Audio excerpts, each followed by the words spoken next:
Chapter 8, Dron episode begins. Amidst the Kuru Field, 11th day. With their new generalissimo, Dron and addition of the great archer Karna with the army of his state, anger, the remaining warriors felt that their side has been reborn in a better version. Dron had employed the cart formation for his army on his first day as the supreme commander. It is roughly a T-shaped army, with the base forming the narrow front. Such a structure provides the best offense and defense, as the narrow head plunges into enemy formation and casualties can be constantly replaced by warriors from the broader back section. The back section has maximum security and is employed to protect important members of the army, like the king or the princes. Dron, clad in armor and mail, stationed on his chariot with the flag of Waterpot, was in the offensive narrow frontal section of the formation. The right wing of the broad back structure was formed by Jaydrath, Dhritarashtra's son Vikarna and Shakuni with his battalion of Gandhar tribes. The left wing of it had Kripa, Kritavarma and Dushasan. The rear was protected by King Shalya, Sushama, Duryodhan and of course Karna leading them. In answer, the Pandav army formed the heron-shaped array, which maximizes damage to the enemy. After the previous day's terrible loss, they wanted to keep the pressure on their enemy by forming this offensive arrangement. On the beak of this area, the foremost position, stood Arjun and his charioteer Krishna, leading their army. Making the vultures and scavengers flee in terror, the two armies proceeded at each other on the carcass-filled field. Even before the heron beak made contact with the T-base, Dron shot arrows at Arjun and the riders and soldiers around him. The warriors around Dron shot arrows and spears at them. Dron used his own special type of arrows, which went into air and split into sharp parts, raining down on the foes like deluge rain. The warriors started breaking formation, too busy to keep their shields up and their vitals shielded. As the enemies merged, the Pandav heron formation seemed to shatter from the front, like a glass showpiece. None of the Pandavs expected the enemy, with their head Dron, to be so aggressive immediately from the beginning. Drishtadyumna, with his Panchal soldiers, broke into Dron's soldier array and was repelled by Dron's splitting arrows.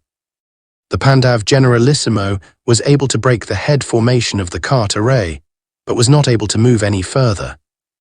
At Yudhishthir's insistence, the warriors on his side, like Arjun, Drishtadyumna, Shikundi, Abhimanyu, Ghatakach, Bhim, the Pandav twins, Satyaki, all proceeded to surround the enemy generalissimo and cut him off from his supports. With inflamed wrath rather than concern at this, Dron released more arrows, while he spun around and protected himself from the onslaught of the encircling enemy's weapons, using his shield. The Preceptor targeted the horses of his enemies, and even their charioteers, thus slowing them down or stranding them and keeping them at bay. Meanwhile, the warriors and commanders of Kaurav army rushed to keep their generalissimo protected and exchanged arrows with the approaching enemy. The foot soldiers engaged foot soldiers, riders engaged riders, and chariot warriors fought with chariots warriors, initially, but soon opponents started to mix. Sahadev killed Shakuni's charioteer, rendering him vehicle-less, while in answer the gambler took up his mace and jumping at Sahadev's charioteer, killed him. Sahadev then jumped down from his useless vehicle with his own mace and started dueling with the uncle of Duryodhan. Shikundi was engaged with the Kaurav cousin, Burisrava, while Virat broke through and countered Karna, who had come to the frontal part to support the attack group. The two ferocious and beastly men, Alambush and Ghatakach, dueled freehand with each other. Jaydrath came from the right side and with his scimitar jumped at Abhimanyu, who too blocked the first strike with his shield and engaged with the king of Sindhu in a sword fight. Within minutes, with his skills, he overpowered Jaydrath and sent him to the ground, only to jump back and catch in the right time a spear coming his way, thrown by King Shalya. At this, Bhim, raising his mace, advanced on Shalya, who too responded in kind, and a second mace duel began on the field. Vrishsan, Karna's eldest son and excellent archer like his father, started exchanging arrows with Shatanik, Nakal's son. As Shatanik's half-brothers also came to his aid, Ashwatthama, with his horde of soldiers, fell upon them, and the free Pandavs stepped in to counter them. Whenever things were looking gloom for the Kaurav side, Dron, with his dangerously special arrows, came to the rescue. He was especially aggressive towards Shikhandi, owing to his role in killing the last generalissimo. Dron's arrows pierced Shikhandi through his armor and blood dripped from his wounds, drenching his lower garments. But he was not yet mortally wounded. Yudhishthir came to Shikhandi's rescue but was similarly wounded within minutes. As Yudhishthir faltered from the assault, Dron's chariot approached his, while the generalissimo aimed his arrow at the eldest Pandav's neck. But Arjun, driven by Krishna, intercepted the preceptor and shot his arrows at the enemy. Dron defended himself using his shield, while Arjun kept hitting him with arrows. Then, without giving time to the preceptor to recover and resume his attack, the third Pandav targeted the riders and soldiers around Dron, scattering them from there.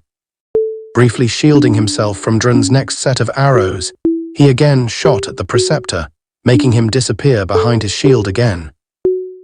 The war horns blew, marking the end of the day's battle then, and Dron, with frustration, had to withdraw himself and his forces. "Thanks, brother," Yudhishthir said to Arjun as their army also retreated. "Without you, I would have been dead." Kaurav military camped. With his hands folded behind his back and clad in regular clothes of the priest caste, Dron paced up and down in the war council, while the others resting on their respective seats stared silently. "Duryodhan," Dron said with the air of a teacher instructing his student, "you wanted me to capture Yudhishthir, the reason for the Pandav's fight, so that you can use him to end all this. But I told you before, and I tell you again, after witnessing today's battle. While Arjun stays nearby, he won't let anyone take his elder brother." "Then what do you suggest?" Duryodhan asked. "Someone must lure Arjun away from Yudhishthir. Once challenged, Arjun will not return without killing or defeating his opponent. That gap will provide us with the opportunity to seize Yudhishthir. I and my Samsaptak army will volunteer for this," Sushama, king of Trigarta, said aloud. "We will lure Arjun away. Even in absence of any enmity between us, he keeps targeting us in battle and afflict my soldiers. It is time to pay him back. Tomorrow we will fight with Arjun such that either he stands or us. We will fight like a suicide squad." Everyone at the table shouted praises at Sushama at this, and Duryodhan was delighted, but Dron was still impassive. He knew it would not be so easy. After the meeting, Karna sat in his own tent, cradling an elongated wooden box on his lap. Its lid was open and inside was a nearly 4 feet long and 1/4 of an inch thick shaft with a 4-faced arrowhead. It was his prized possession that he had saved for his encounter with Arjun, which was yet to happen. But how could he forget to have taken it with him to the battlefield that day? All the anxiety and excitement of the war is making him forget things these days. His foster father, Adhurath, had found him floating on a crate in the river when he was a baby. He was then wrapped in a coat of mail of some unknown alloy, which was harder than the bronze armors and shields mostly used around that time. The coat had the crest of a sun at the middle, and that is why people called him the son of the Sun Lord. For this war for facing and killing Arjun, regardless of what protection the Pandav donned on, Karna had melted his only heirloom and made this singular, infallible arrow out of it. If shot with enough force more than a bow in full draw, it can pierce through even the toughest armor that the grandsire wore. "What is that, father?" Vrishsan, Karna's son, asked as he entered the tent, followed by his brothers Susan, Satyasan and Prasan. "The death of your father's greatest foe," Karna answered, picking up the shaft and feeling the liquid sloshing inside it. "Fuel of Indian Greek fire." Amidst the Kuru Field, next day. Dron's military array today was in the shape of an eagle. It was one of the most attack-friendly array, with the strongest warriors at the head, ready for first encounter with the enemy, while the spread-out wings had the best archers that can shoot from the safety of distance. The wings were also free enough to tilt and move forward and provide a close-range pincer attack from both sides. The less active rear part of the array had the reserve warriors for reinforcement. Again, leading the army was the generalissimo himself at the beak of the formation. Behind him was Duryodhan and his brothers, while protecting their flanks were Kritavarma and Kripa at the position of the 2 eyes of the bird form. Burisrava, Shalya, Bhagadatta with their soldiers and elephants were in the right wing of the formation. Ashwatthama with Kamboj and Avanti army made up the left wing. At the rear was Shakuni, Karna and their companions and army.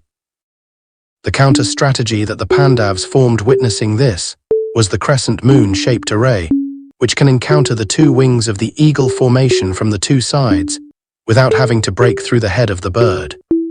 Arjun was placed on one side of the crescent moon, with Yudhishthira as the protector of his wheels, so that he remains as far from Dron as possible. Last night, Krishna's spies in the Kaurav camp had reported that Dron was planning to capture Yudhishthira, hence the precaution. The first rays of sun hit the field, and the Pandav sun watchers blew their horns.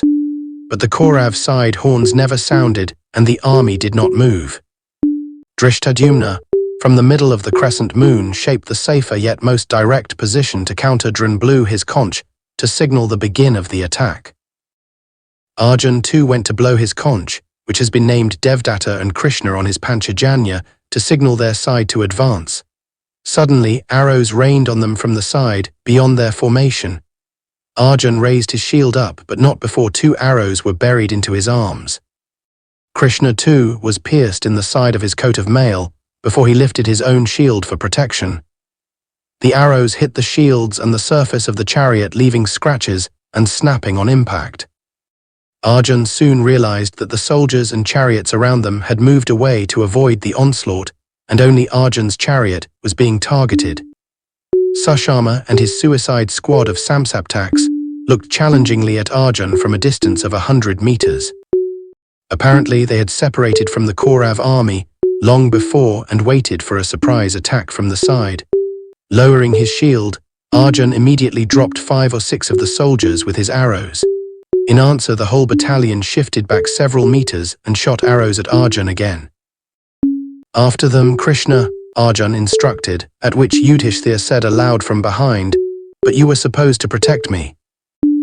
Once challenged, a warrior cannot turn it down. Arjun said, as his chariot was borne out of there towards the Samsaptaks, who were retreating while shooting arrows at him, "There are many more able warriors here. They will protect you today, brother." The crescent moon array of the Pandavs moved towards the eagle formation of the Kauravs, which had by then began its advance. Meanwhile, the Samsaptaks led by Sushama lured Arjun away from the main battle, as planned. As Arjun with Krishna's assistance chased the battalion, answering their every assaults, he wondered why he left his brother unprotected after knowing everything. Was it some kind of reciprocation to how Yudhishthira had staked all of them? Once challenged, a warrior never backs down, whether it is in battle or in gambling. To be continued. Stay tuned for the next chapter.